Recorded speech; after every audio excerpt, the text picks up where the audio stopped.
Hi, everybody. Thank you for coming. Yay! Actually, I am not the one who deserves applause. Thanks for coming. Let me introduce our event. Kenneth Lonergan was born in the Bronx, raised in Manhattan. We got cheers for Manhattan, too. And educated at the Walden School. We're going to get some cheers for the Walden School, right? Wesleyan University and NYU. We can get booze for NYU if we want. All right, good. Mr. Lonergan is an award-winning playwright whose greatest fame has probably come in a completely different artistic medium, in film. Maybe we'll talk about that.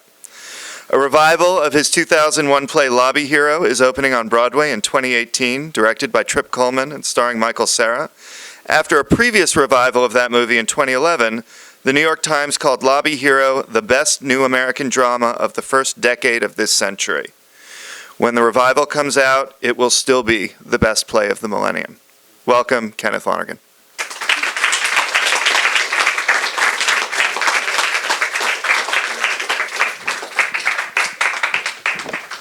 Thanks. Hi.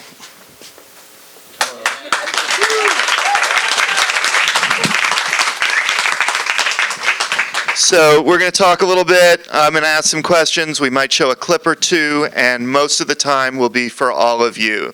So as you're listening, think about questions that you have. I wanted to start with this. Sure.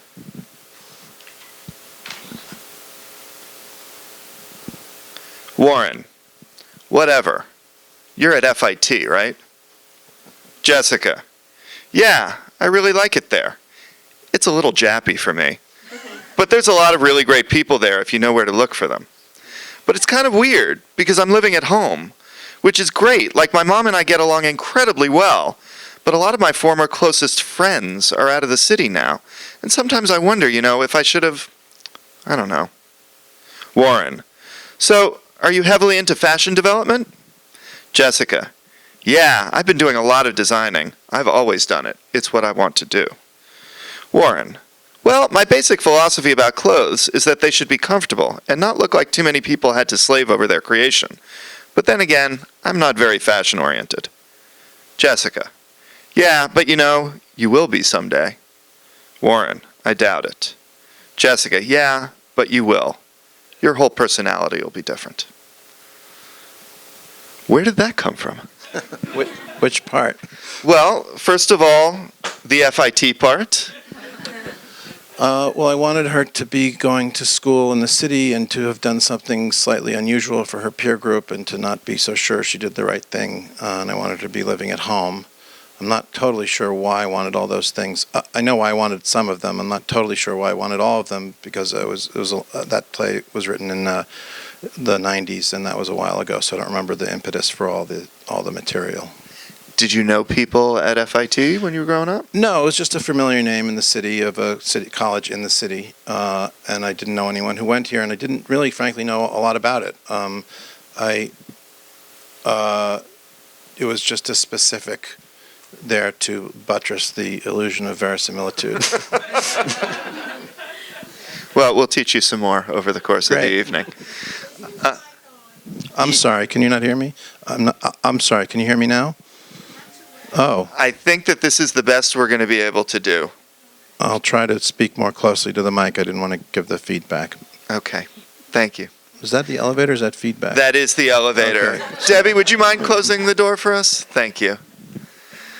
So let's talk about the role of the critic before we get to the role of the artist. Sure. I just want to ask you this in the most wide open way. What do you think the role of a critic should be? Well, that is a big question. I don't know. I think the role of the critic should be to discuss the arts that he or she is criticizing and analyzing, and to spread interest in the art world, and to, I suppose, I guess act as kind of a conduit between what people can see and what's out there between the audience and the well, in my case, in the playwright or the play before, so people have some idea what's happening and what it's like. On the other hand, it's difficult because if you're the one whose work is being analyzed, you don't usually feel it's being represented accurately by the opinions of the critics, even when they're being nice to you. It's a complicated relationship. Part of me would be very happy if there were no such thing as critics, and I've been very favorably treated by them. But on the other hand, if you ask me, should they be done away with, I'd probably say no. I don't know. It's kind of a large question. So I'm assuming, although I may be wrong, that you've encountered just more criticism of all kinds since Manchester by the Sea came out. Do you feel that you've had more criticism of the critics recently and the way they've treated your work, or has it been a constant throughout the career? I've been pretty lucky, and I do mean lucky because I think it is luck whether you're liked by critics or not. I don't think it necessarily bears a relationship to the quality of your work. It can, but it doesn't always. But I've been treated extremely well this last year for this particular movie. Whether it's any good or not doesn't really matter. I mean, doesn't enter into it. I like the movie a lot, and I know people who genuinely like it, and I'm really glad to get good reviews. But this was a very good year for me for reviews. I had the play that I've done that was the worst reviewed play was a play called a medieval play, which was probably my favorite experience in the theater. So I don't know that it was my best play, but it was the most fun I had doing a play ever, and it was gotten pretty bad reviews, and I thought the show was actually pretty good. So it's just a funny thing. Like it becomes something you don't really want to care about too much. And if I had a really healthy relationship to critics, I would never read anything written about me ever, positive or negative, because it takes you outside of yourself in a way. It's not really for you; it's for everybody else. Do you think that? All right, so we're getting a little more into what's happened between the two of us personally. Sure. I am sometimes a critic, but I'm not a very experienced critic. I want to put that out there. That's not my main thing. And I wrote some things that you took issue with. I think that there's sort of two aspects to your critique of my critique. One is the critic does not tell the artist what to do or write. Would you say that that's true, that you feel that way? Yeah, I mean, I could say that, but it's pointless to say it. That's all they do. Have you ever gotten a piece of criticism where someone said, I wish that Lonergan had done C, and you thought, oh, that's actually an interesting idea, maybe I should have done that? No. I mean, you just don't think of it that way. I mean, it's so different. I mean, even if you divorce this from the subject of like written criticism that's published, which is, it's a little different. You see your name in the newspaper, and let's not just leaving aside. I mean, the things that we're not mad at each other or anything. Not anymore. You wrote an analysis of the film from a very specific point of view, which I didn't think was particularly correctly applicable to the film. I have reasons for thinking that, not just about my work, but about work in general. But mostly critics just say whether it's good or bad. They say the direction is good and the writing is bad, or the writing is bad and the direction is good. It's the finest performance by so-and-so. It's the lousy performance by so-and-so. And 9 times out of 10, they really don't know what they're talking about. Your article was much more thoughtful, and even though I didn't agree with it, it was very pointedly trying to say something particular about my film and film in general, and what my interests were, and what you inferred my point of view was about certain things, which is what I took issue with, because I thought the inferences were incorrect. But most criticism doesn't attempt to rise to that level. It's more like this stinks and this is great in somewhat more elaborate terms. So just to let you in on the secret, the basic criticism in the piece, I don't even know if I'd use the word criticism. The idea was that we don't have a lot of great protest literature about the service sector. Some of you guys have probably read The Jungle, a book about manufacturing and meatpacking. Maybe you've read The Grapes of Wrath, about how horrible agriculture was for people in Oklahoma and California during the Great Depression. We don't have something like that in any medium that I know of for the service sector, despite the fact that it is the dominant sector in our economy right now, and the subject of a lot of political freight. On the one hand, you write more beautifully about service workers than anybody else writing in any medium that I know of right now. On the other, you're not interested in politicizing their lives. And so the piece I wrote said, and this was a little disingenuous, he's not going to do it, so someone else should. But I have to admit that part of what I'm thinking is, gosh, I wish that Kenneth Lonergan would, even though I know he's not going to. So there was one aspect of that that was unfair. And I think that the more narrowly but strongly unfair stuff was my questions about what you think about the labor movement. And so I handpicked some very, very short quotes from across your career that are somewhat negative about unions, and then sort of raised the question in a perhaps unfair way, but I'd like to ask the question now and give you a chance really to answer it. What has been your experience with working with unions in the theater and in film? I have a very bourgeois experience of working with unions, and I come from a bourgeois background. I come from the Upper West Side of Manhattan. My parents were fairly affluent. I have a really good unions myself. The Writers Guild of America is a great union. The Directors Guild is a really good union, and I'm a member of because I appeared in two of my. And when you're in two films, you have to join the Screen Actors Guild also, which I think is good policy. And there is no union for playwrights. There's a guild, which. So I've had very positive experiences with my own unions. When you work in the commercial theater, you are aware of a lot of union costs that seem unreasonable. For instance, so we wanted to shoot my film Margaret, the film before this. We shot. This is an opera issue, not a theater issue, and I don't even know if it's the same union. I don't think it is. So we were allowed to shoot in the Metropolitan Opera House, but we weren't allowed to film the actual stage with the curtain open, because had we could have filmed it, we were allowed to, but had we filmed the actual stage with the curtain open, we would have had to pay man for man, to use an old-fashioned sexist term, person for person. If we had 100 people in there, we'd have to pay 100 people who worked in the backstage union at that theater for that day, even though there was no one there doing anything at all, except possibly turning the lights on and off. So that kind of thing makes and so we weren't able to do that. When you're putting up a show on Broadway, the costs are prohibitive partly because there's a lot of union jobs where there's one guy to open the curtain and one guy to close the curtain. Now, I'm really well aware of why unions are important and what the world was like before there were unions. So I'm by no means anti-union, but we've all dealt with situations where you're paying huge costs that aren't going to anyone who's doing anything. And I don't have the faintest idea what the solution to that is, but I do know that one reason why Broadway, for instance, is for rich people only is because the costs are so enormous, and that's partly because of the because of how much the theaters cost to rent, and partly because of how much the shows cost to produce, and that's partly because of the union costs that are prohibitive. I don't then suggest that we should get rid of theater, backstage theater unions, but I don't really know what the solution is, and I don't suppose anyone does. Yeah. One other question I had based on stuff in the article. Do you remember the apartment house strike of 1976? Yeah. Did you work the elevator? I think in 1976, I was 14. So I don't think I was asked to. Okay. And I probably didn't volunteer because I was 14 and I was busy doing other things. Fair enough.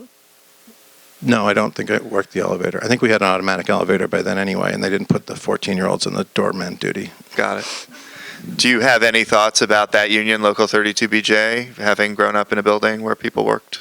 I don't know enough about it, frankly, to have an intelligent opinion worth listening to. I mean, I know there's a union. I don't know enough about it. It's funny because I made certain assumptions the first time I saw Lobby Here. I saw it when it opened on its first run. And then many years later, I was on a subway and I ran into Glenn Fitzgerald, the star. And I sort of engaged him, and there's the moment of recoil when the movie star thinks that you're going to ask about the key scene from The Ice Storm. And I was like, no, I don't want to talk about that. I want to talk about Kenneth Lonergan. And he got very excited to talk about you. And I said, why are you a security guard and not a doorman? Is that about, union avoidance? And, of course, that is not at all what you had in mind. No, and what's interesting is that this is a totally interesting topic, and I think it would be wonderful to have a great literature about what you're talking about in the theater and in film and in novels. I don't know that it would express your point of view about it or your political point of view about it, but what I mean is one thing that's interesting about looking at a play, whether it's from a analytical point of view or from the critic's point of view or from in a literature class, a playwriting class of some sort, is what I think a play should be judged on is what it's trying to do. Is it successfully doing what it's trying to do or not? And then you can ask the question, is it worth trying to do this at all? Now, I mean, you could say, who cares? I mean, my play, This Is Our Youth, I think it's a really good play. Because the characters are at a certain degree of affluence, you could simply say, I'm not interested in the troubles of anyone who's got this much money.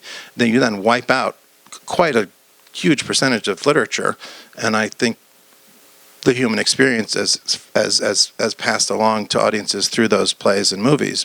And I don't agree with it. I think art should be good art, period. But there's no reason why there couldn't be great art about the service industry. It's an enormous topic. And I think a lot of those, I just think there's a huge segment of society that doesn't get movies or plays written about them at all.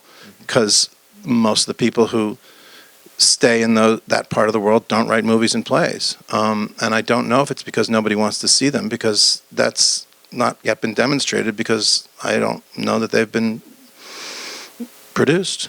Yeah, I mean, we were just talking about this in my class earlier today, about the huge explosion of movies and TV shows about slavery just in the last few years. Yeah. Clearly there's a market for it, but people denied it for many, many years. Yeah, so I certainly hope there is one, because I think all of life is open for interpretation through film and television and theater and literature. My feeling and my feeling has always been that if it's true to life and it expresses something truthful and accurate and lively and imaginative, it's worth doing. And I even think that, I mean, you care about the kings and queens in Shakespeare's Elizabethan world because they're human beings, and even though his values are not our values, I mean, would you really want a literature that's only reflects your values anyway? No, of course not. On the other hand, there's certain things you don't want. You know, you can't make Gone with the Wind now, and you probably shouldn't have been able to make it then. But it's interesting because, and it's very hard to enjoy now. And it used to be you could enjoy it by saying, I'm just blocking out what I actually know about that world and taking this film on its own terms and getting involved in the characters, and never mind what they would really be if they were real. And it's harder and harder to do that now with certain things, and I think that's probably for the good. It's possible to enjoy Casablanca and a huge number of films, World War II American films, which pretend that the French, which ignores the fact of the immense collaboration of the French in the Holocaust, the French in all the European countries where the Nazis occupied them. They pretend that the Free France was the real, why do you get choked up when they sing La Marseillaise in Casablanca? Are you allowed to do that, since it's basically a lie? Even though there were, of course, many heroic French people during World War II, there were many more that Hollywood ignored completely. But if you're willing to accept that fantasy, if that's not too offensive to you, you can get into Casablanca because it's reflecting something that, if it were as presented, it's a fiction that you're willing to accept in order to enjoy the film and put yourself in the position of the protagonist of the film. Can you make a film where you really get into the personal troubles of a beleaguered Nazi officer as he comes home from the concentration camp where he's gassing people to death? Probably not. You can't put that aside. And so it's a really interesting area to look into, and I think you're kind of guided by the conscience of your time and the general conscience of the world you're working in and your own. Yeah. Show of hands, how many of you still love Gone with the Wind? All right. I love it, and it's a filthy, brutal lie. Oh, and it's so long. It's long. Although we did have Frederick Wiseman in this room a couple of weeks ago, and Gone with the Wind has nothing on his movies in terms of length. Yeah, it's just long. I mean, long is relative. If you're enjoying it, it doesn't matter, and if you're not enjoying it, a short film can be just as long, longer. But I feel funny about enjoying Gone with the Wind. It's really, I mean, I don't know that I'm right to enjoy it.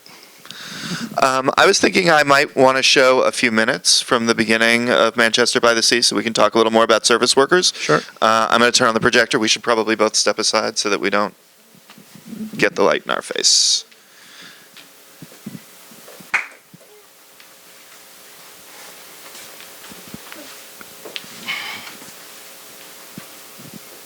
What have your experiences with janitors been like? Terrific. In what sense? I both in a professional sense and in a personal sense. I've liked some of them, and some of them I haven't liked so much. Can you tell us a little bit about your experience working in the service sector?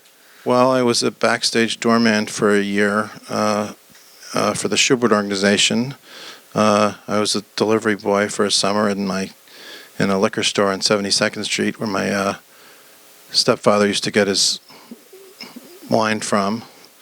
That was a private school kids summer job. What else? Service industry. I think that's about it.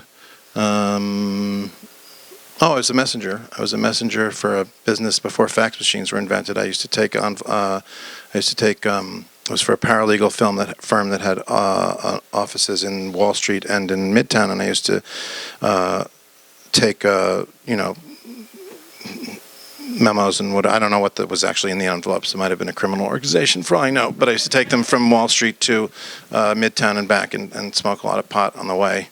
And I was bitterly angry when they fired me.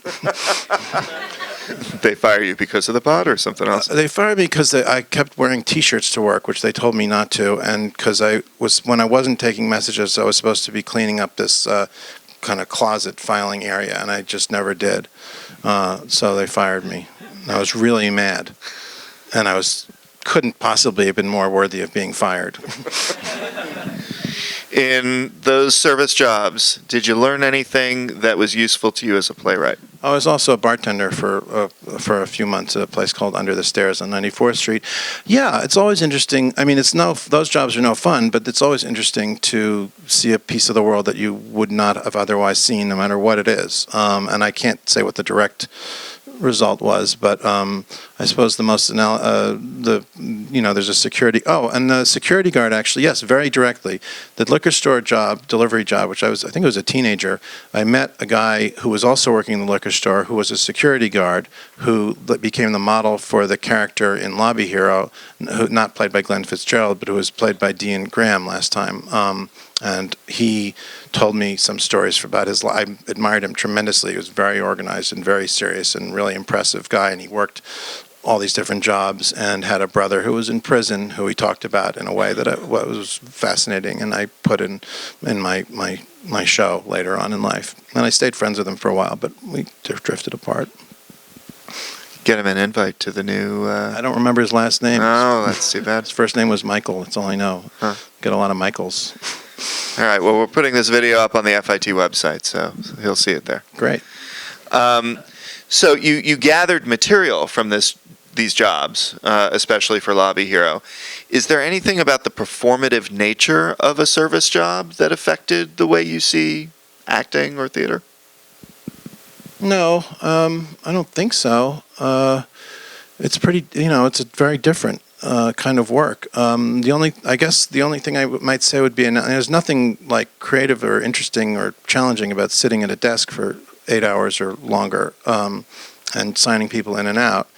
There are a couple of things that are interesting. Is that there's a certain nature. There's a certain kind of conversation you have at work. I'm sure you've all experienced this. It's time-filling conversation. You're all there in the same place, in the same office, or whatever it is, and it's pretty boring a lot of the time. So you have these conversations that are generated from the common boredom you have of these people you're thrown together with, and there's no other conversation that you have that has quite that flavor to it. So that's of some interest to me. I mean, it was interesting. I still think it's interesting.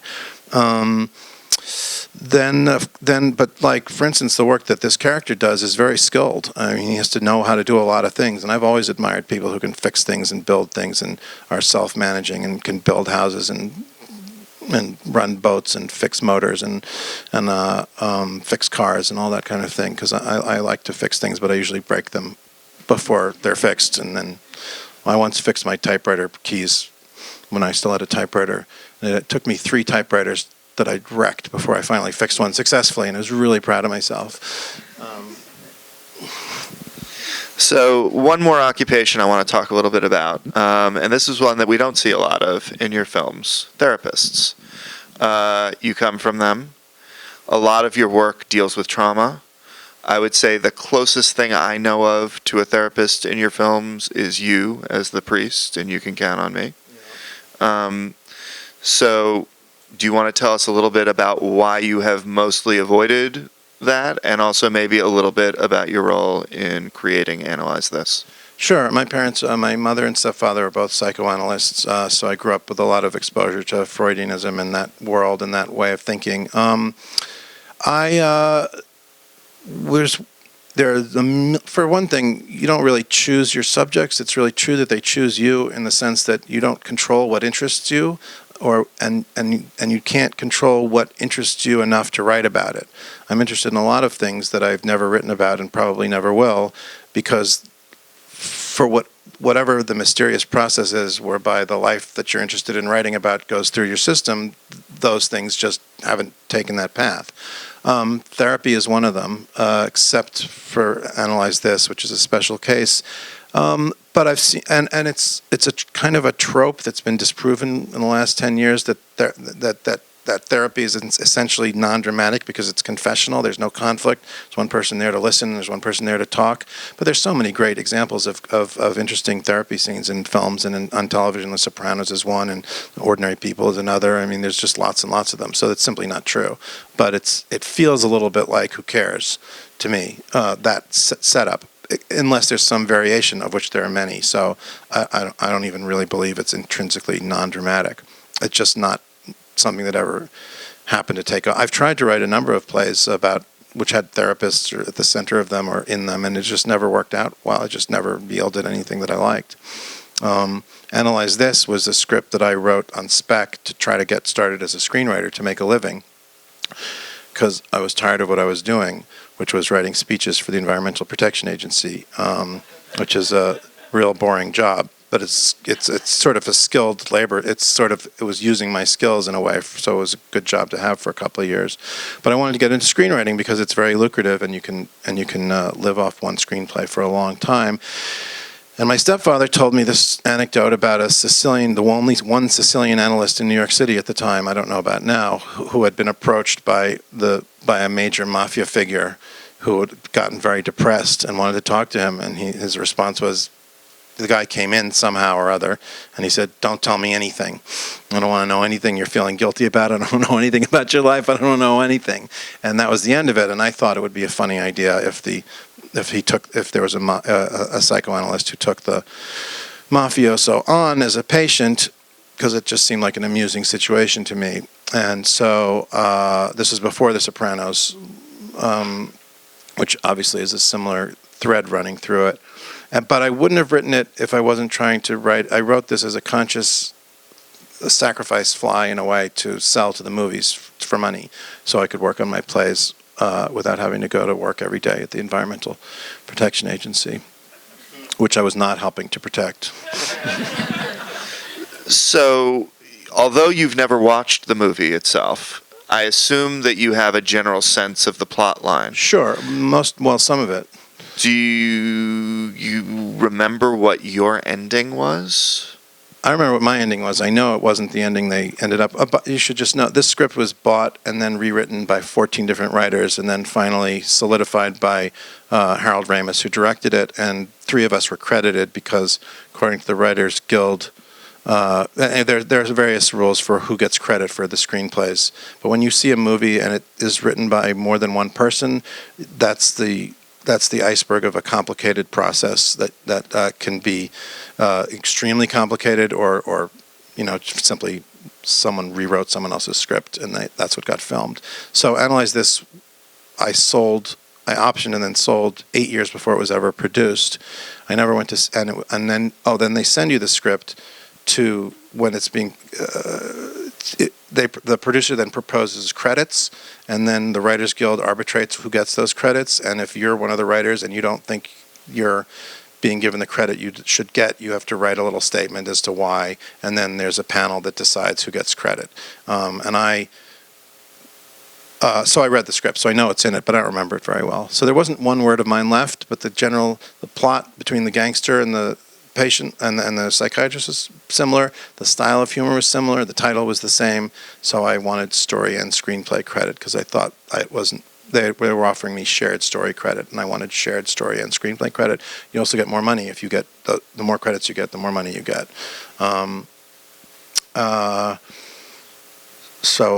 Did your screenplay have a happy ending in which the mobster renounces the mob? No, he's killed in my screenplay. But he does do a nice thing before he's killed. He develops a shred of conscience before he dies and calls off the hit that's been put on the psychiatrist. It makes a marginal improvement, as all my characters do, really little one. I have two questions for you about Dr. Jennifer Melfi, Sure. the therapist in The Sopranos. Do you think that she is an accurate portrait of a therapist? Yeah, because therapists, there's all kinds, so why not? Yes. Do you think she's a good therapist? They get a little muddy about what, and as naturally they would, what's happening in those sessions. And it's an area I ran into with Analyze This because, therapy is supposed to cure depression and emotional problems, and you could say that a murderer who's feeling guilty is ceasing to have an emotional problem, and the worse he feels, the better off everyone's going to be. So you get into a muddy moral area for the therapist right away. The therapist's not supposed to be worried about anyone except the patient. So I think Sopranos deals with this successfully sometimes and unsuccessfully sometimes. There's an amazing episode that's very painful where Dr. Melfi is raped, and the rapist gets away, and she knows if she told Tony Soprano who it was and what happened, that the guy would be killed. And a really powerful ending of that, she decides not to do it, and she doesn't tell him. And I also think that they kind of ran out of gas with that plot line halfway through, because she continues to hold back from getting involved with him, and there's nowhere left for them to take the story with her. So those therapy sessions become less important as the series progresses and less interesting, and they wrap it up very quickly in the last episode. But these are all artistic complaints, not about the therapy. So I know a philosopher of film named Daniel Wack who writes a little bit about gangsters and therapists in film. And one of the arguments that he makes is that The Sopranos made a leap forward by creating a TV show rather than a movie. The idea being that they originally were going to make a screenplay about a gangster whose therapist realizes that his mother's trying to kill him before he does. And then they realized we can't do that in a movie because therapy doesn't play in a movie. It takes too long.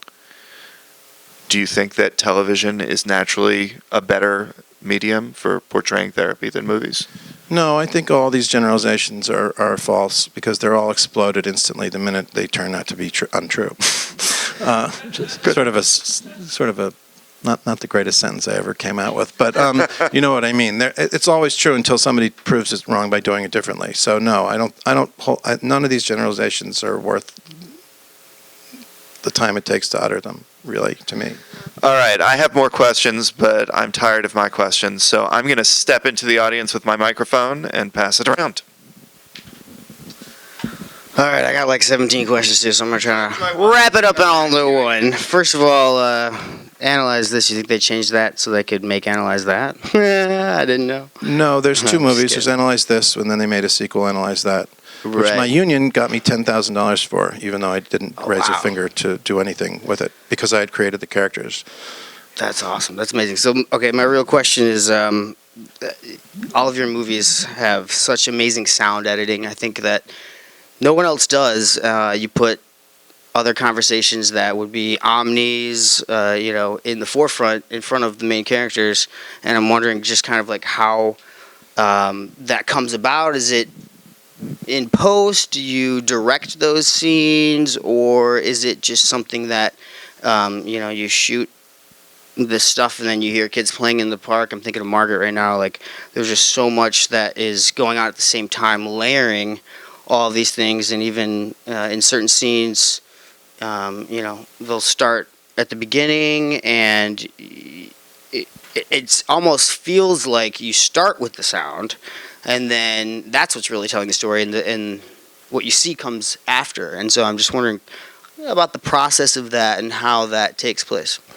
Sure. That Margaret, which is my second film, is that particular technique or trick that you're talking about is a big part of the movie, and it was a part of the movie in the script phase. Right away, there's a scene in a diner where you're hearing an important teenage conversation with the main characters, and then side by side in the script, you're hearing the conversation of the two women in the booth right next to them, and that turned out to be a really important element or theme or constituent of the movie, which is how much life is going on all around the main character that has nothing to do with her, and that's a very important part of the film. The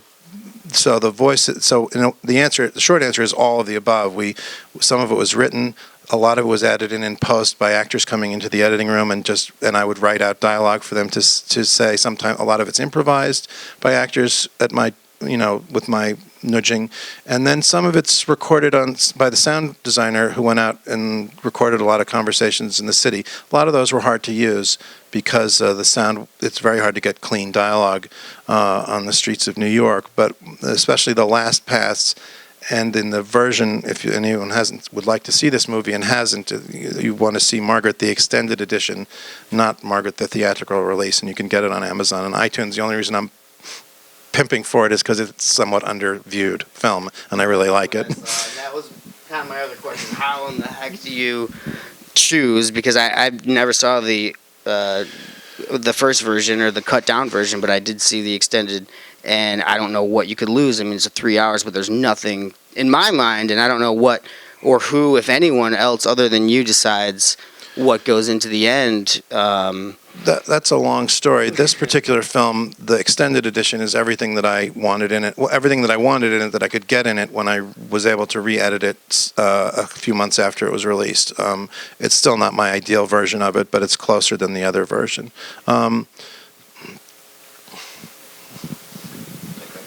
More questions? When negotiating with investors and producers, when you need to compromise before releasing a movie, what topic is usually the hardest to compromise on? Well, that's a really interesting question. One thing you have to do is, let me see how I can answer that. The short answer is who's going to be in the movie, because either because of the realities of financing and distributing a film, or because of the fantasies about the realities of financing and distributing a film that people in the film business have. Having a movie star gets you a bigger star the more money you get for the budget, and so if you have a star attached to the movie, if you have Matt Damon attached to your film, you're going to have no trouble getting it made. But so that's the main thing. But this is something it's not necessarily a compromise. It often is. But if you kind of get everything squared away before you sell someone else the movie, and in order to get a movie made, you generally have to sell it. A play is licensed to be produced. A film, everyone, the financiers own the films, so that's why you have to be very careful about, if you're those of you who are interested in becoming filmmakers or screenwriters or anything of the sort, the controls you need. You basically get, the less money you get paid, the more control you have generally. But it's always the movie star, and then the length. They want to know how long the movie's going to be. That can be This is all worked out in the contracts ahead of time. Maximum length, the minimum length, time it takes to film, the budget. There's all the details really of the production are negotiated beforehand. But the crucial one for most people is who's going to be in it. Which doesn't mean it has to be a big star. There's this fantasy that having a little star in it will get people they'll say, well, we know she doesn't sell any tickets, but we think it would be better if so-and-so was in it. And you're like, well, if she doesn't sell any tickets, who cares? If that's your concern. It's not my concern, it's their concern. But there's like a feeling about the film. If it has like 3 semi-famous people in it, it sounds more like a real movie than if it has nobody famous in it. But this is another generalization and generality that's totally shattered all the time. If you look at a film like Moonlight, for example, most recent example, I doubt anyone could name the stars in Moonlight before it was made, and I bet most people couldn't name them right now. It was a big success and a wonderful movie. Just because I can't pronounce his name. Mahershala Ali. Ali. Okay. Hi. So I was reading it was a bit of an ordeal to get through making the movie Margaret. So I was wondering, when Matt Damon approached you with Manchester by the Sea, what really clicked for you in choosing to make the movie? He did. I just liked the idea. Matt Damon and John Krasinski brought me the initial kernel of the idea for Manchester. It was Margaret was over. I think this was. It had been a long, difficult, extremely boring fight, but it was kind of draining, and I was looking for something else to do, and they had an idea for a script that they wanted me to write, and I hear a lot of ideas for scripts, but I really liked this idea, and I honestly can't tell you why it clicked. I just liked this. I just seemed like a good story, and then I was commissioned to write it, and because I was commissioned to write it, I kept working on it, even though it wasn't going so well at first. And then when it started going well, I really started enjoying it, and then it became more like a natural process for me. I was wondering, in your writing process, how exactly do you start to get to know the characters? Do you tell their story or who they are? How does it work for you? Well, this is a big mystery. It comes sort of under the category of having an idea, which no one knows what that is.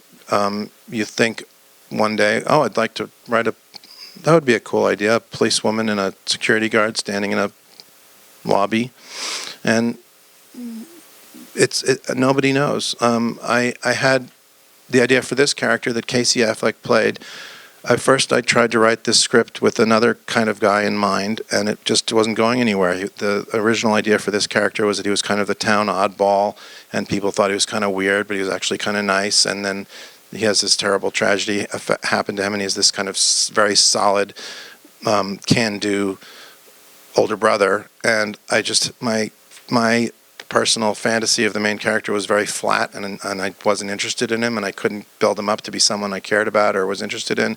So I got rid of him, and I moved the older brother into his spot. And then I kind of thought of Matt Damon, who was possibly going to be in the movie, as being that guy physically. And then I don't know why, I suddenly had a very vivid idea for the character. And then I gave him a different older brother, and it went on from there. You just keep, once you have some part of the puzzle of the pieces in the puzzle in place, you either are inspired, whatever that is, nobody knows, or you work to the point where you are inspired. Sometimes I'll write a history of a character if I feel it's a little thin, I'll just consciously make stuff up and see if that helps me imagine them vividly. But usually it's just something that strikes you as interesting or cool. It could be someone you know. I've often written composites of people that I know who I find to be interesting. Sometimes it's a historical figure. It's a little bit of a mystery. So I noticed that Casey Affleck is really good at playing a depressive, and he's great at it. And I'm wondering when he came into your process, and how much did he influence it? He came in. We worked together. We've known each other for almost 20 years. He was in a play of mine in London in 2002, and we've been friends since then. And he and I have tried to work together for a while. And Matt was going to play the part, and then his schedule closed up, and he couldn't. And he said, "Should we offer it to Casey? Because if it's not Casey, I'd rather wait a couple of years till I'm available." And I said, "Yes, let's offer it to Casey." So he right away, and it was just clear. There's some roles you have to fish around for an actor who's going to fit them, and some roles you right away have a sense of who's going to be right for them. And I don't know why that is either. But as you say, it's kind of the intensity and the depressive, kind of dark quality, and the focus, and and he's also just a brilliant actor. So he was the only other person he's the only person who's actually ever offered the role, except for Matt, who couldn't do it.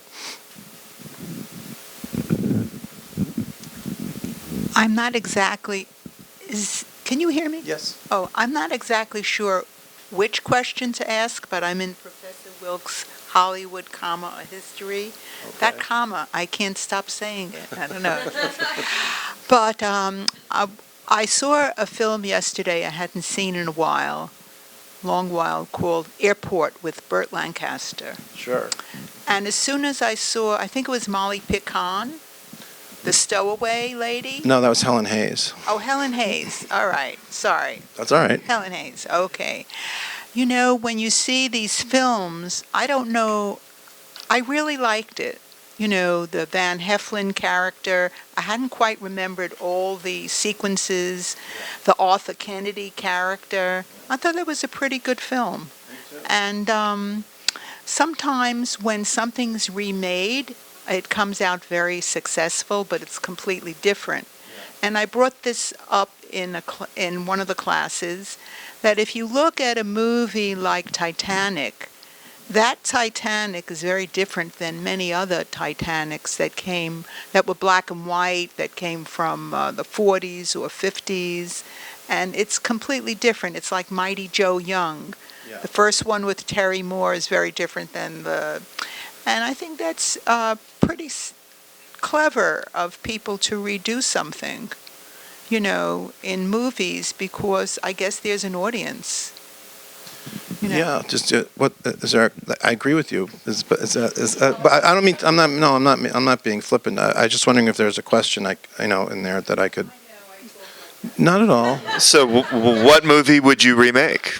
Well, I think sometimes I heard somebody say, I saw an interview with John Huston once, and he said, I wish they'd remake some of the bad ones, because they remake these great ones, and they're almost never as good. A Star is Born is somewhat of an exception. The Judy Garland and James Mason is great, and so is the original Frederick March and Janet Gaynor.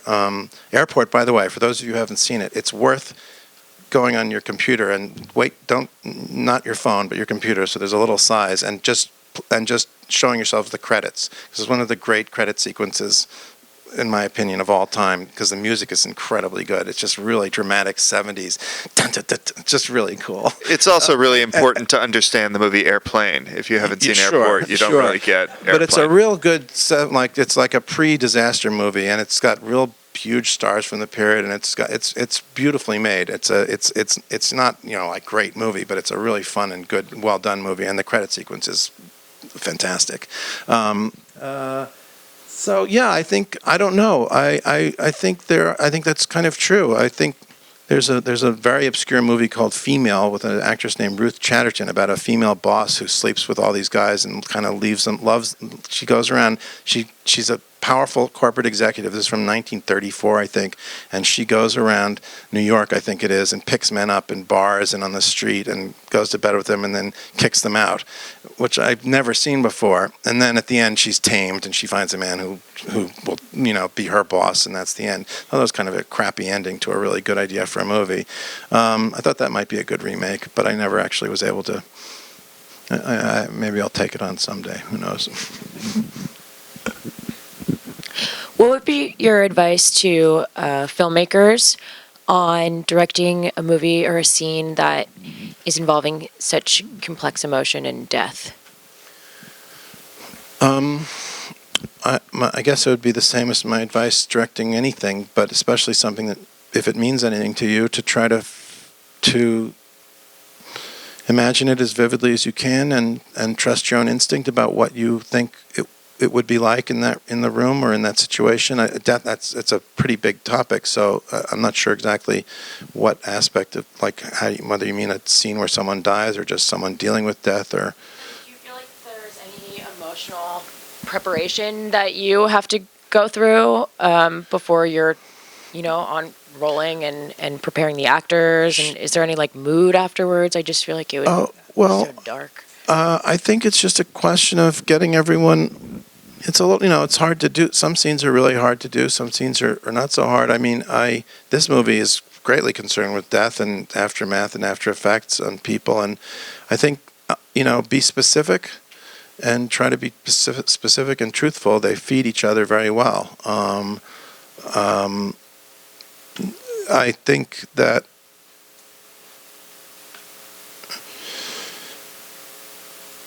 oh, well, I don't know if this will help or not. I didn't have to tell Casey much of anything, but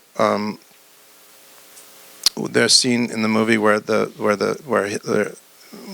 character dies, and it's the kid, the Lucas Hedges character, has to go look at his father's dead body, and Lucas has never. I would say Lucas is a great young actor, hadn't had a lot of experience with tragedy in his life as it happens, and I said to him, he was like, what, but am I not like upset about my father dying in the car? Like, I was like, yeah, but it doesn't hit you right away. You know, like when somebody dies, like you expect to burst into tears when you hear about it, and then you're like fine for 2 weeks, and then suddenly you like crack up when you're watching a commercial. He's like, no, dude, no.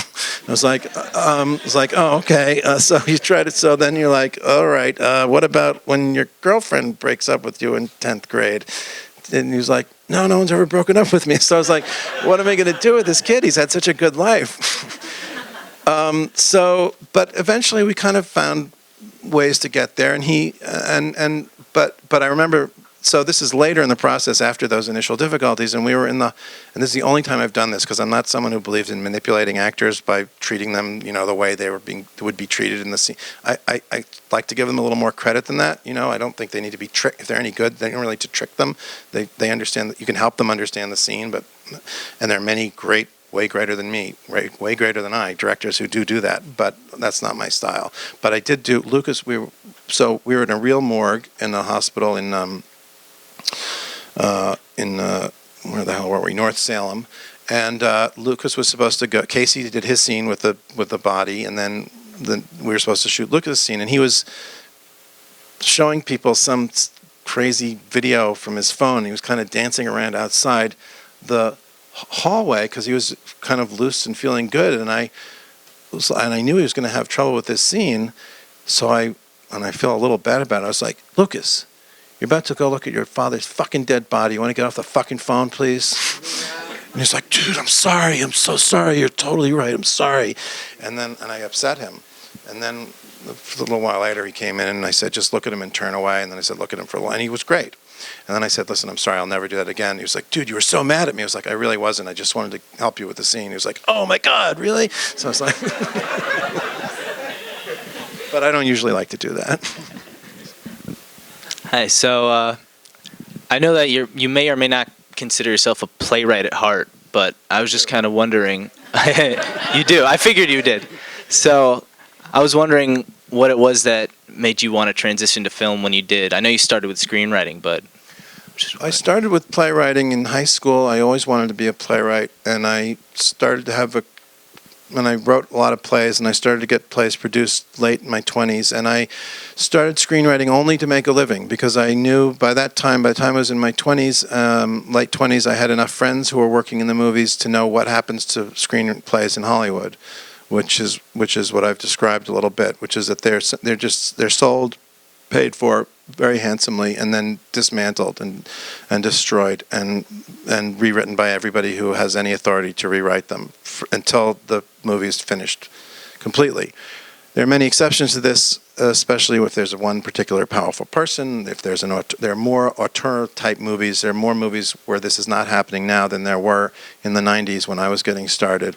But this was the late 80s, 90s, and the aughts were all like the culmination of the rewrite fever. So I had no creative interest in writing, in being in the movies at all. And I love movies as an audience, but I wanted to make a better living. And the ratio of work to money and time to money for screenplays is really hard to beat. You can write it, you work on it for, let's say you can live off one screenplay for 2-3 years if you don't have a big overhead. More, possibly, if you have a really small overhead, and that's at guild minimum. So when you get started to get paid more, it's a really good way to make a living, and you can then write what you want. That's not so lucrative for the rest of your time. So that's how I got into screenwriting, and then I was doing that professionally on one side, and I was a playwright creatively on the other side for many years. And then I started noticing a lot of my friends were having very little trouble getting small independent movies made, because this was also the independent movie boom. And for $1 million, $2 million, you could make a movie that looked like a real movie with relative creative freedom. So I then started allowing myself to have ideas about screenplays that I would have creative control over. I knew the only way I could have creative control was to direct them myself. And so that's how I became a director. And then I got interested in directing for its own sake. But in some ways, it's still just a conduit for me to have the script brought to life the way that I imagine it, which it's not necessary to direct in the theater to do that, but it's absolutely necessary to direct in film in this country if you want your script to survive the filmmaking process intact.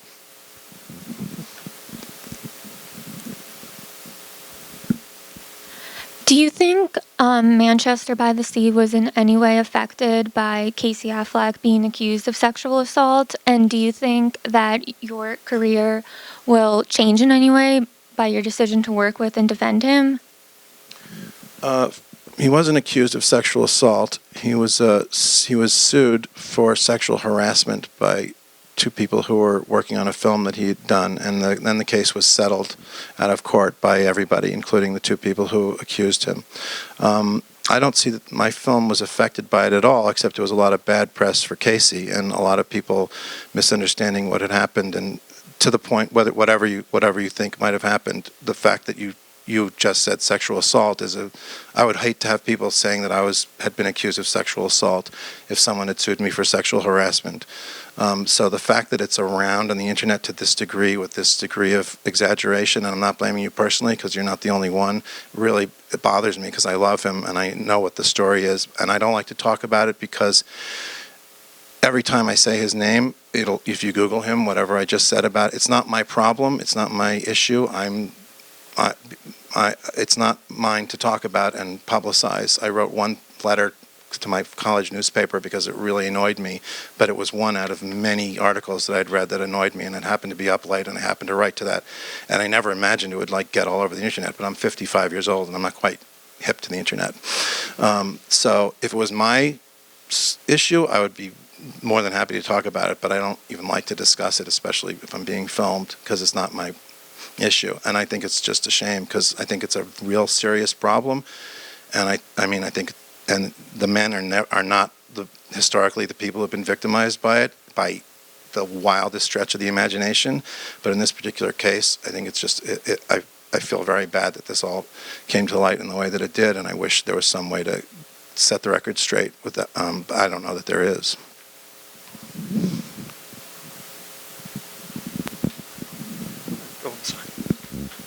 At the beginning of Manchester by the Sea, with the scene where Casey is fixing the toilet, how did you film that? He's not actually fixing a toilet, is he? He's plunging a toilet. Yeah, we had a little problem because I imagined the plunger was longer than it was, and he was framed in such a way that we couldn't get a good enough plunging sound. He's actually plunging a real toilet, though, with a real plunger. There's nothing in the toilet. There's nothing nasty in the toilet, of course. That's sound effects. I'm sorry, I don't really... What's the question? I noticed that you filmed it, so it's not showing it. So I what was don't he know. actually doing? People don't need to see, feces in the toilet. I don't love that. I don't like when you see fake vomit. Whenever I've had someone throwing up in a movie, we all know what vomit looks like. Don't you avert your eyes when you see vomit, someone throwing up? I look away, I tend to. So I don't really need to see it shoved in my face in a movie. It's just my personal aesthetic. I didn't really see the point. Mm-hmm. We all know what's in the toilet.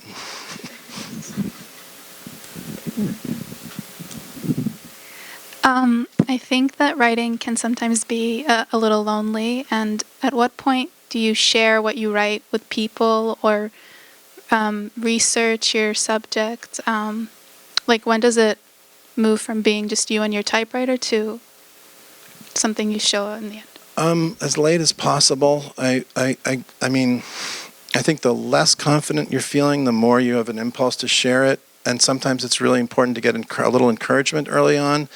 But I don't think it's important to get anything except encouragement early on in a process of writing something, because criticizing writing that's in flux is really difficult, and you don't even know what you're writing about, and so whoever you show it to sure doesn't know. And if you're not, so I try to show people something as when I no longer can proceed without some feedback, and that's hopefully late in the process. I like, if I'm really stuck, I might show it to a couple of people. It's always a bad idea to show it to a lot of people, unless it's just if it's a dramatic writing, if you can kind of get a sense of feeling, sitting watching with an audience is really helpful. Listening to a whole audience full of comments is not. It's almost always destructive, I think, to me anyway. So late and with some control, I would say.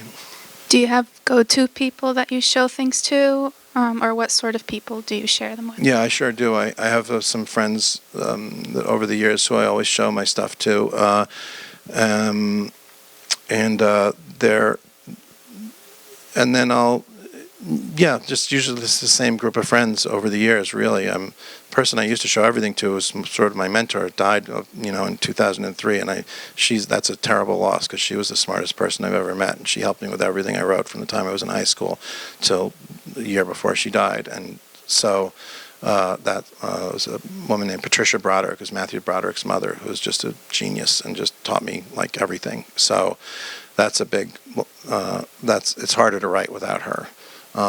But I'll show Matthew stuff, and I'll show my wife everything, and I have a few friends who just are very good at just saying a little bit, and it's good to know where the person's coming from. Like my friend Matthew I don't always agree with his comments, but I know where he's coming from, so it's not confusing to me when he says something that doesn't turn out to be helpful. Kind of knowing you don't want a lot of people who are going to give you proactive suggestions like make him into a fireman instead of a soldier, or make him into a gorilla instead of a potato, or you're just like, you're trying to write a movie about a gorilla, write about the gorilla. That's a tricky area because everyone needs help, but it's hard to get the right kind of help, and most comments about writing are not utilitarian, they're analytical. So, for instance, they're not, kind of goes back to what we're saying, most people don't know how to try to, all you want is someone who's going to help you do what the insides of you are trying to do and help that to come out. And somebody I was once in a writing class, someone brought in 5 pages of writing, and one of the other students said, I don't know if he should be Australian. And this is 5 pages, the first 5 pages of a script of a play or a movie. And I thought, my God almighty, what are you talking about? I mean, this person is fishing around for whatever is inside him or herself. And what do you mean you don't think they should be Australian? That's the last thing this person needs, is to go home and say, oh, God, Jimmy said they shouldn't be Australian. I mean, it's a meaningless comment, but it's meaningful to you since you're the one trying to write. So you have to be really careful when you listen to people, because even smart people say things that are, and even compliments. Well, I can't cut that scene. My dad thought it was great.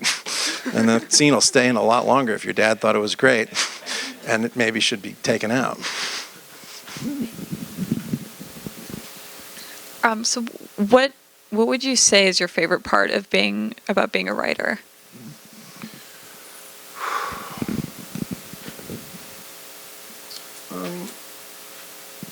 I guess my favorite part is when it's going really well and seems to be writing itself, whatever that is. It's also really fun when you think of a scene and you're just hearing people talk and you're writing it down, and that's a real distinct feeling that I have, that I want. Like I tend to also. It's just really exciting. It's kind of like being possessed by something instead of laboring through it. When you're unconscious, when you're really tapped into your own unconscious and it's just coming out of you, it's great. And successfully solving a structural puzzle is always a lot of fun.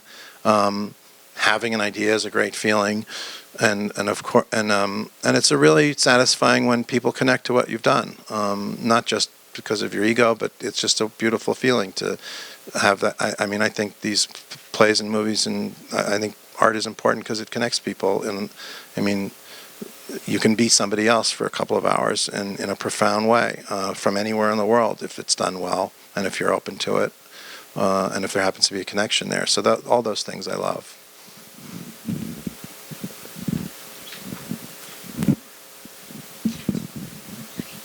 I was wondering, how do you know when an actor is right for the role, or is there something that they can do to make you see them as right for the role that you have in mind?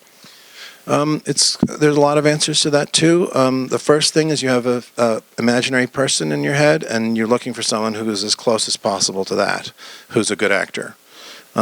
So that doesn't usually happen. Then you start to broaden your idea about what the person could be like, what the character could be like. And then you are looking for someone who's got, I don't know, there's certain essential qualities to the characters that you can't do without. And then someone who can do that or has that quality. There was a quality to the main character in my movie Margaret, which is a 17-year-old girl who's very pugnacious, very driven, very stubborn, and very feelingful. And most young actresses, especially if they're working in TV, and actors too, working in TV and film, are kind of taught and trained to be. It's completely true. It's not a section. There's no gender distinction. Actors of that age tend to sit back. They tend to be a little quiet, a little natural. They kind of react. They're like this. There's no way to watch 3 hours of this character with an actor whose instinct is to be back here. So I auditioned a lot of people, and there's only 3 actresses who came in for this role who were like on front feet and like pit bulls. And that, without that characteristic, I couldn't. There was no way to cast this part. And there are all sorts of other things that I imagined that went away, and all sorts of things that Anna Paquin, who played the part, brought to it. But the main dynamic of the person has to be in line with the story, or you can't really, or it's not going to work. And when you find that, and someone who has acting chops, then you're in good shape. Let me get to the back first. I'll come back. May I ask who the other 2 actresses were who didn't get the part? Christina Ricci, who was unfortunately just a little too grown up for the part at the time. Anna was 22 when she played 17. Christina, I think, was 24. Or if she wasn't, she had played so many grown-ups by then, it was hard to reimagine her in high school. And believe it or not, Lindsay Lohan, who was just starting her career, had just had this big hit movie, Mean Girls, and came in an audition, which I was shocked by because she was already such a big star, and she worked with us for an hour and was really good. I was afraid of her because of the kind of star she was, and she seemed to me to be targeting herself for a very zhuzhy Hollywood career, and I didn't know whether she could really. I didn't know what she'd be like to work with, and then she got another part and wasn't available, so it became moot.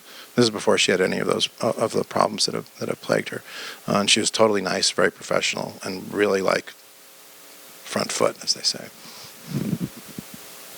When approaching the research process of character development, how do you basically prepare for like unfamiliar territory? Like what kind of unfamiliar territory? So let's say, for example, you're tackling on a topic on, like, you have this amazing idea on like Mormons, for example, or something that you personally would feel like interesting, but you have no idea like what's the life of. Europe. Yeah. Right. I get it. Yeah. No. Okay. No, that's a really cool question. Or country western singers. Well, first of all, I try to do research. I mean, I try to read. I would read up about. I mean, I have an idea for a play now that I don't know if it's going anywhere, and I just ordered a bunch of books about the topic, and just to try to familiarize myself with this world and see if there's something that will in the materials that I'm looking at that will give me ideas that connect with whatever is making me have this idea in the first place. A little research goes a long way in a script because scripts are not very long. You know, all the materials in. I don't live in Massachusetts. I don't live in the Cape Ann, Massachusetts. So I made a lot of calls up there. I went up there and I made a lot of calls to find, and I did a lot of research on there's all these little towns, and the main character is to go from town to town, and just knowing what route he would take, that there's route 128 and 127, that there's no hospital in Manchester, there's a hospital in Beverly, there's a police station in Manchester, just finding out like how it would actually play out. You don't have to use it all, but it's really helpful, and it just starts to ground you in that reality. I noticed when I was there that not everybody speaks with a Massachusetts accent in that town. You go to Boston, and some people have a Boston accent, some people don't. You go to New York, some people have a strong New York accent. I know there's a lot of them, and some people have less of one. Every movie I see, most of the movies I see about Massachusetts, everyone has the same accent because they all have the same accent coach. We had the same accent coach, but I deliberately had some characters not speak with a regional accent because that seemed more real to me. So just kind of step by step, if you immerse yourself in the world that you're looking at, then the human details that you already relate to can be enhanced and supported and made more lively and more truthful by backing them up with specifics. And it gets to be really a lot of fun. And then at some point you're like, I don't really need to know that much more about this part because the part I do understand is covering the material of the scene. And then I think I've gotten more and more anxious about, and as I've gotten older, about getting the details right to the point where I almost find it intimidating to try to research something. But I'm trying to loosen up again. I hope that answers your question.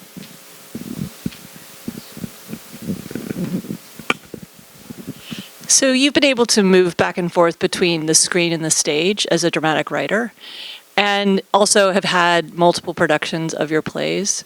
And do you have a different kind of relationship with the characters who are in your films versus the characters who are on stage? And has seeing the difference between directing one performance and seeing somebody else or many other people direct many other people in a play, is that a different experience, or is it all live in the same world for you artistically, or what is that like? It is kind of different because if you see your play done more than once, you know, if the films, you just attach the actor to the character and there they stay. You know, I don't imagine Miley Chandler anymore. I imagine Casey. I can remember Miley Chandler pretty well. But with the plays, the more they're performed and the more different actors you see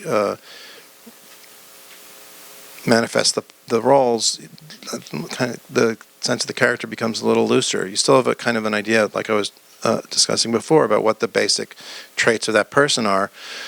But the other thing is that, like with the first production of a play, I really want to try to get it as close to what I imagined as possible, bearing in mind that always involves accommodating and using the imaginations of everybody else who's involved, because that's why you're in the performing arts to begin with. You're not a novelist.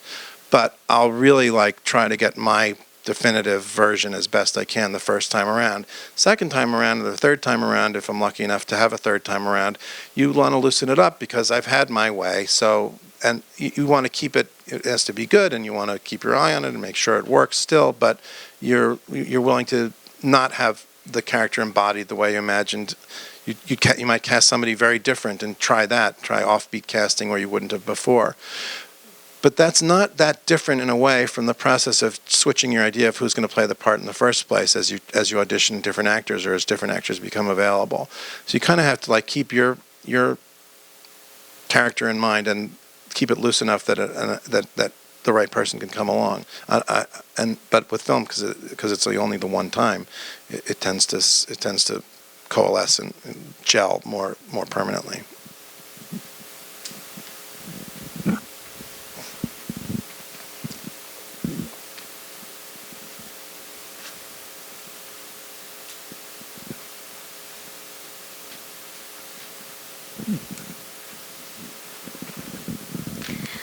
When you look back at your work, are you oftentimes self-critical, or do you think that there's something that you would change when, at this point, looking back many, many years ago, what do you think? Both. Depends on the piece, I guess.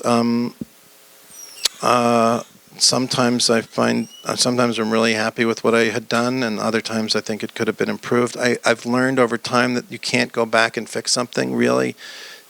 Maybe little things, but the big things are, you're not the same person you were when you were writing it. You don't know what you knew then. Your instincts have gone somewhere else, and it just becomes you're just tinkering with something, and it almost is always a mistake.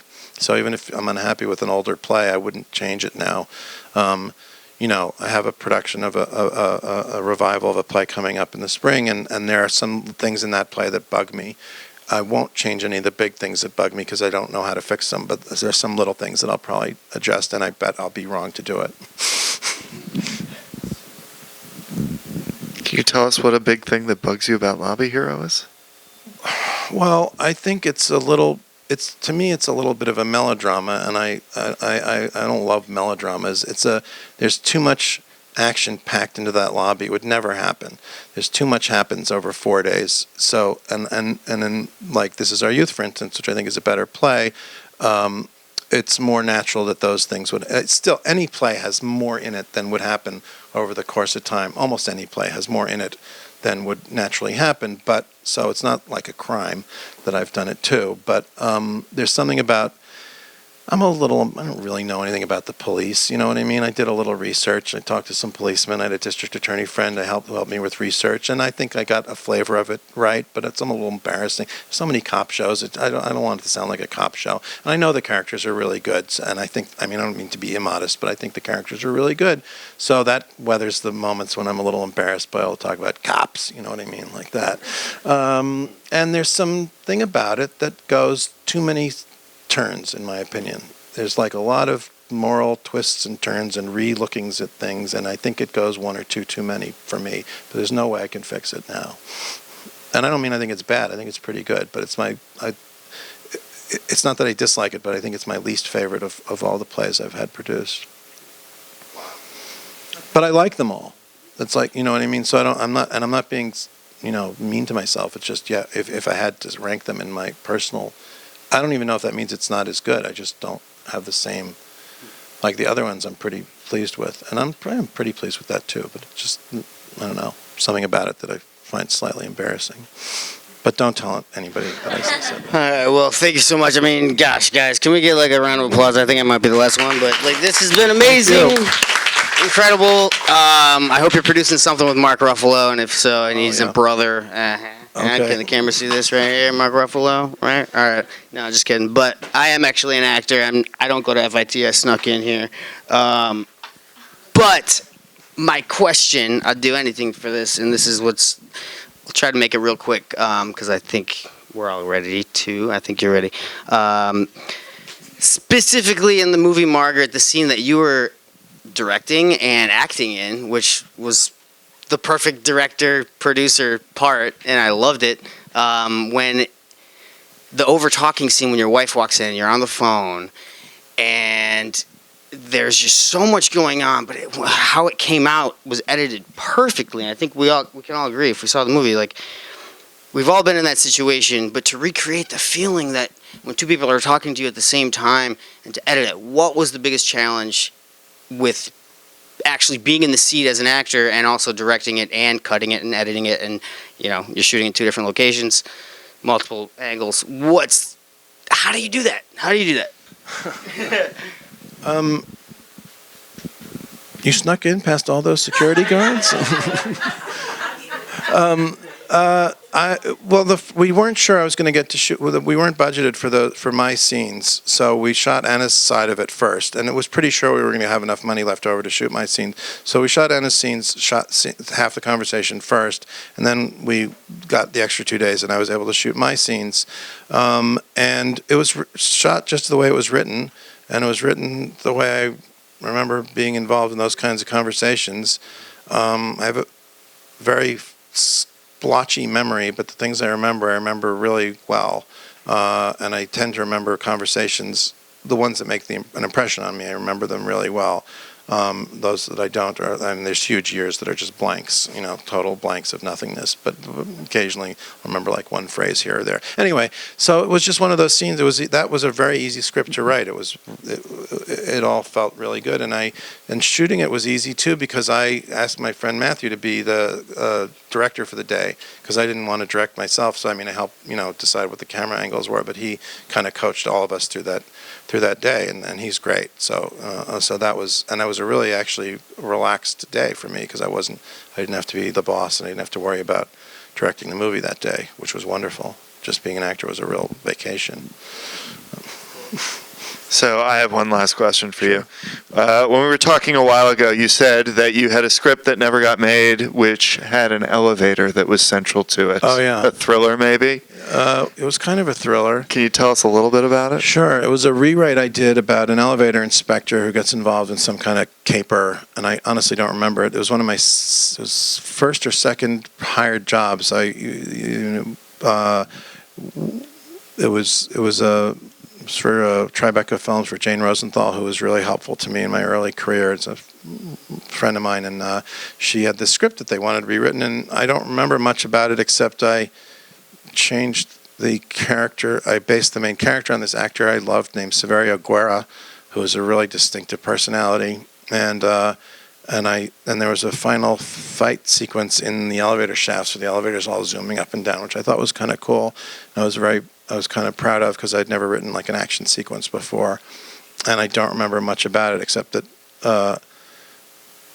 I accidentally got a copy of the reader's report about my rewrite, which I read, which wasn't a lot of fun to read, because the reader's report is if there's anything lower than a really ill-informed critic, it's a reader's report. And it's just because all they're trying to do is impress their boss. You can't have any less respect for the material than a reader's report. It wasn't like it was a great script anyway, but it was just like, now he seems to talk like he's from Brooklyn. What the hell? Character confusing. I'm like, fuck you, man. This character's not confusing. At least he has a character now. But again, I don't think it was a tragedy that this film was never made. Well, we have a series here called Great Elevator Movies, and sometimes we do table reads. So if you get a hold of the script and you'd like to bring it to us, I don't think I have we'd it be anymore. happy to do it. All right, thank you. Thank you, Kenneth Lonergan.